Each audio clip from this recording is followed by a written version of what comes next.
Sometime in a handwriting they write the Quranic verse. The Imam may write half of it and let you ila akhirih till the end of it. Now the reader would not know the complete verse. So the muhaqqiq's duty is to get the full verse in front. Similarly the hadith. Sometimes the Imam may tell it in a different word. That is a riwayah bil ma'na, in the meaning mode, not in the text mode. So the muhaqqiq has to bring the hadith original word and show this is the hadith he is trying to pinpoint. Sometimes the writer, the author might be pointing to a hadith and talking to a derived thing. So it's upon the muhaqqiq to make the reader realize he is trying to tell you the law from such and such hadith, or from an ayah. So this is where you bring the text into a personal understanding position. That's known as tahqiq. First is to get the words organized properly. Second is to get the Quranic verses in its proper form and the hadith in its proper form. And then further it is coming according to the smart of the person who is working on tahqiq. He might put you in an index. He might put you different indexes, table of contents, index for the Quranic verses, index for the hadith, index for the sayings of the Salaf, index for the benefits of it, and such a different thing. That's upon the muhaqqiq to decide upon what services he is trying to provide for it. Today we have with us Sheikh Ali Hassan Abdul Hamid is the muhaqqiq. He has kept his hand on the work of Sheikh Abdul Rahman As-Sa'di rahimahullah ta'ala's commentary to Al-Aqidat Al-Wasitiyya.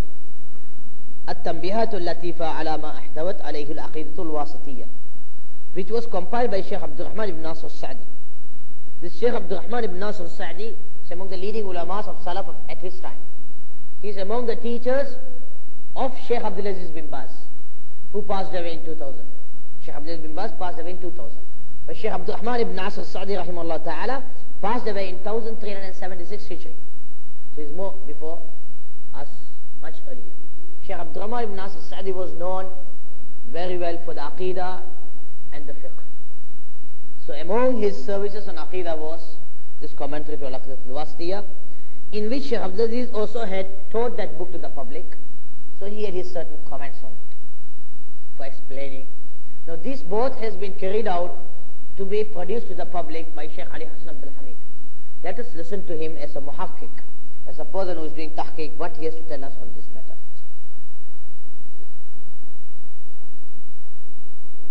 He says,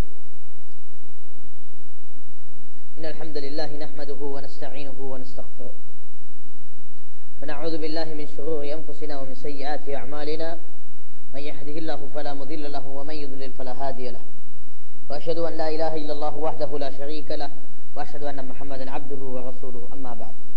This is how Sheikh Ali Hassan Abdul Hamid has started the book. Okay, there is a question which can arise.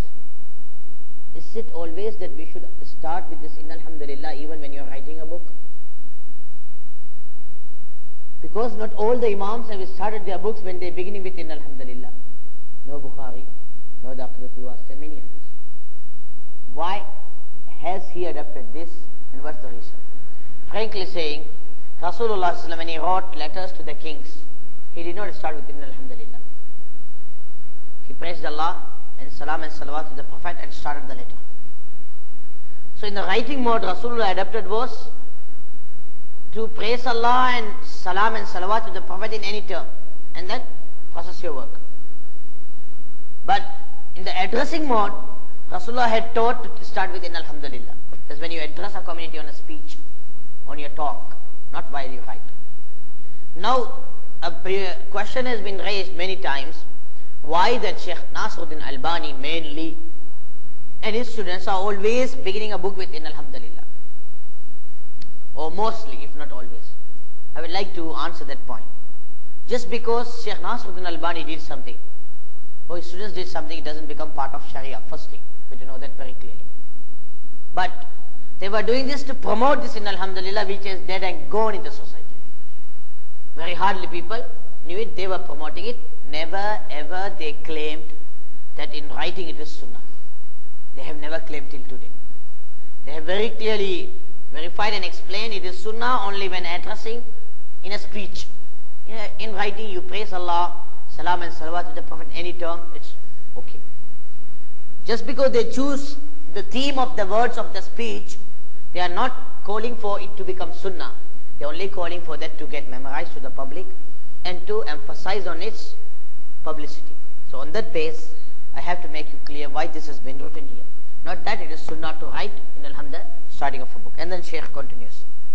فإن للعقيدة الإسلامية دورا عظيما ومهما في بناء الأمة وتكوين الناس.